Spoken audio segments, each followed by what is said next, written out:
Is this fair treatment by clubs when players express that they want to go, that they don't let them go?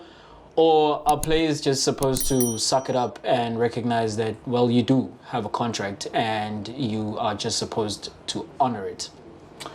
It's a tricky subject, because if you think about it, it's a results business like any other business, of course, right? But football demands so highly in the short term that if you're telling me that you're going, who must I replace Lewandowski with? Rafael Leao.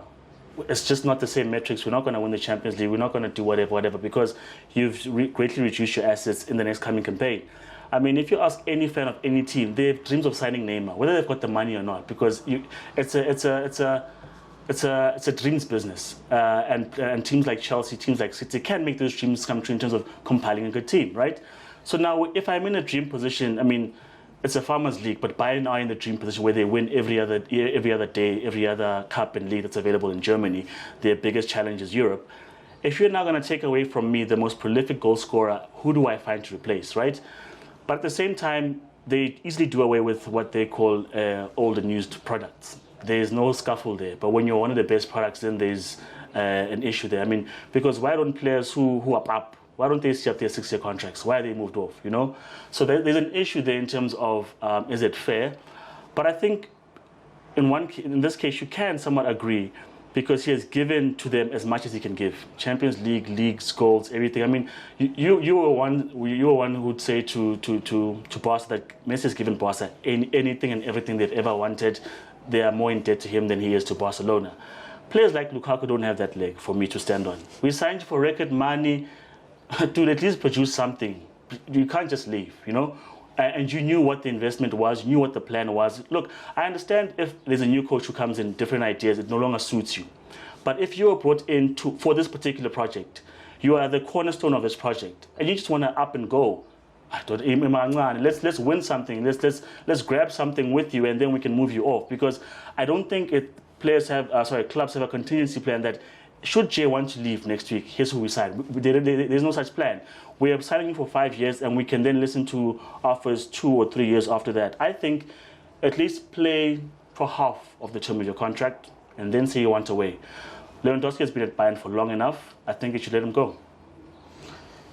It is a case-by-case situation. On the side of the players, right? So when we spoke about Harry Kane and him not getting his move to City, he signed a 6-year contract at Spurs. And when he signed the contract, he said that he would consider it a failure if in the time span of the contract he didn't win anything at Spurs. Lo and behold, he hasn't won anything at Spurs. Shocking that he hasn't won anything at Spurs.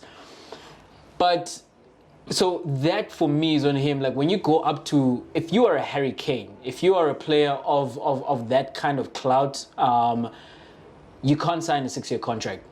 When you consider that this may not be a place you want to spend the rest of your career, right? So that's on him, because I do think he had enough leverage to sign like a shorter contract and then renegotiate as it went along. Is it then not in the best interest of the club that he loves to then say, I'm signing a 6-year contract that should I leave, because of the length of the contract and the clauses in there, you're gonna receive great money for me? Because if he signed a 3-year contract, he'd probably be leaving on a free. But because it's a 6-year contract, if someone wants to pry Harry Kane in his prime years, they're going to pay top dollar, which is going to benefit the club. Does that not? He may have thought that, but who's he negotiating with, Chuck? Levy had 150 million pounds thrown in his face, and he says, nah, I want to keep the player.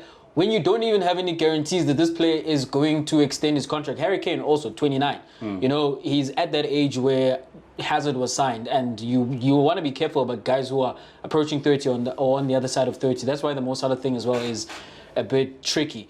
So when he says no to that amount of money for a guy who's 28, then whatever it is that you may have thought, I don't know if Levy made him promises that if we haven't won anything by a certain period of the contract, then we will be listening to offers for you. And even if had he said that, you cannot trust Daniel Levy, you cannot trust the clubs, which is then the other side for me. Like players. And so I loved Mino Raiola, so rest in peace. I loved him because of the ish-housery that he brought towards like the clubs. Because these clubs, as I said to a friend, they're too powerful. Because when they sign you to a contract, that's it. You are bound to be there for the length of the contract unless they decide that, okay, we are done with you, we're selling you. Or they come to the negotiation table and you come to an agreement that we can cancel this contract. Then only you become a free agent. Then only can you decide for yourself where you want to go. Essentially, even with a sale, the clubs are the ones who can refute or accept a bid. I want to see Lewandowski, if he's not released or not sold, I want to see him not play for Bayern Munich next season. Maybe he might consider the fact that he's got nothing to prove in the game though. So, and he's got enough money where I honestly want to see him hold out. This happens in America where NFL players, they hold out. They will not come to training camp. They will make statements and follow up. Do they get their way though? The large majority of them. 9 out of 10 times, yeah. So I want to see Lewandowski be the guinea pig for this, like in football. Like players need to regain some power because the clubs are too powerful, man. They really are too powerful.